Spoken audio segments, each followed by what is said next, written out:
അമ്മാനെ ഇനി ഞങ്ങളെ എന്നെ കൊണ്ടായി വിട്ടാ എവിടെ? വീട്ടിലോട്ട്. ഏത് വീട്ടിലോട്ട്? വീട്ടിലോട്ട് എങ്ങോട്ടാ കൊണ്ടായി വിട്ടേ? ഇതല്ലേ വീട്? ഇതല്ലേ വീട്? ഇതല്ലേ വീട്? ഇതല്ലേ നമ്മുടെ വീട്? ഇത് ഇവിടെ വീടാന്ന് പറഞ്ഞ എന്നെ ഒക്കോ? പിന്നെ ആ വീട്ടിലോട്ട് പോയാൽ വല്ല ജോലി കാര്യങ്ങൾ നടക്കും. ആ വീട്ടിൽ പോയി എന്നാ ചെയ്യാനാ നീ?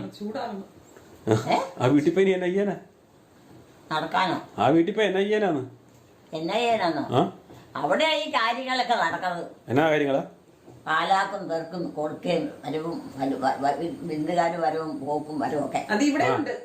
വേറെ എവിടെയാ? എലിക്കുട്ടി ഇവിടെ ഉണ്ട്. അതല്ല ഇവിടെ ഉണ്ട്. നോക്കി ഇന്നിട്ട് കാര്യം ഇവിടെ ഉണ്ട്. ഇവിടുത്തെ ഒന്നും ചെയ്യാൻ പറ്റിയല്ല. അതിനുള്ള സൗകര്യങ്ങളൊന്നുമില്ല ഇവിടെ ഇല്ല. പക്ഷെ ഒന്നും സൗകര്യത്തിലൊരു പെര പണിയണല്ലോ. എന്നാ ചെയ്യും? എലിക്കുട്ടിയമ്മ ഒന്ന് പ്രാർത്ഥിച്ചേ. അതിന് പണതോ? എലിക്കുട്ടിയമ്മ പ്രാർത്ഥിക്കും. കാശ് വേണ്ടേ? ആവശ്യത്തിന് പെരയൊക്കെ ഉണ്ട്. അമ്മയ്ക്ക് ആവശ്യത്തിന് പെരയൊക്കെ ഉണ്ട്. ഞങ്ങൾക്ക് ഞങ്ങൾക്ക്